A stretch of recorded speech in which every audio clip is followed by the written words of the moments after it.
Welcome to the Eastern Idaho Planning Briefing for Tuesday, June 15th. Taking a look at the weather impact summary across the region. We're expecting cooler temperatures today, slightly cooler from the readings we've seen over the past several days, but still well above normal. Breezy to windy conditions will exist, especially across the Arco Desert and the Central Mountains. Temperatures are expected to rebound through the rest of the week. Looking at the satellite view, you can see our low off in the Pacific, and there are a couple of features associated with that as it tries to break down the ridge today.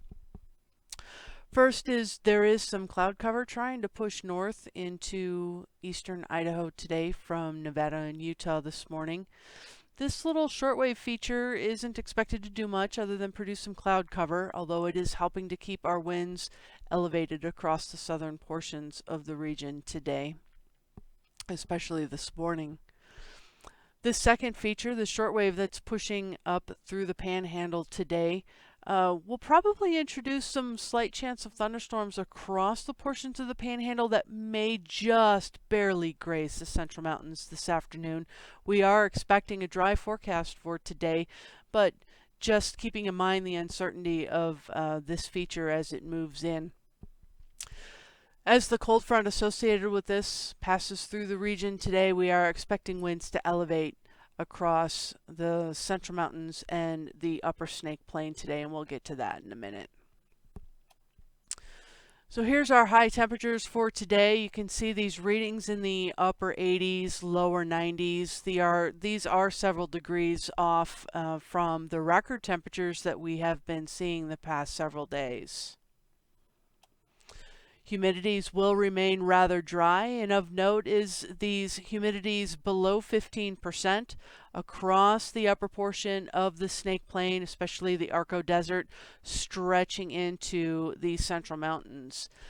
These readings below 15% are still critical conditions for fire weather, and as we look at the wind gusts here, you can see these very strong winds in combination with those dry humidities will be problematic where the grasses and the shrubs are dry. So if you are out and about today, just be mindful of the fire conditions, especially these wind gusts this afternoon.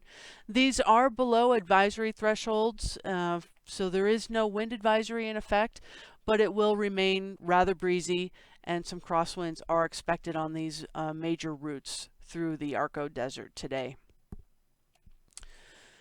Again, taking a look at the temperatures as we rebound through the rest of the week, you can see those readings, particularly in the lower elevations, remaining in the upper 80s to lower to mid 90s. A few locations could see temperatures such as Preston here still stretching up toward the upper 90s for today, and we could see some of those readings just barely scrape into those levels by the time we get into Friday and Saturday. But overall, the pattern still remains warm and rather dry. Taking a look into the little bit farther future, the 8 to 14 day for the next couple of weeks beyond the current forecast, you can see this big red bullseye of above normal temperatures stretching through the Pacific Northwest into eastern Idaho, and the precipitation outlook still looking below normal. So we are expecting these hot and dry conditions to persist into the latter parts of the month of June. Once again, our impact summary. Cooler temperatures today, but still above normal, and that trend will continue with the hot and dry conditions over most of the area. Breezy to windy conditions, especially the Arco Desert and Central Mountains today, and again, being mindful of those lower humidities and expectations for potential fire concerns. So be mindful and be careful out there today. Temperatures do rebound through the rest of the week, and again, the 8 to 14 day outlook still looking rather hot and dry. So that will conclude the briefing for this morning. If you have any questions, please feel free to contact us at the numbers you see on the screen. Thank you for joining us today.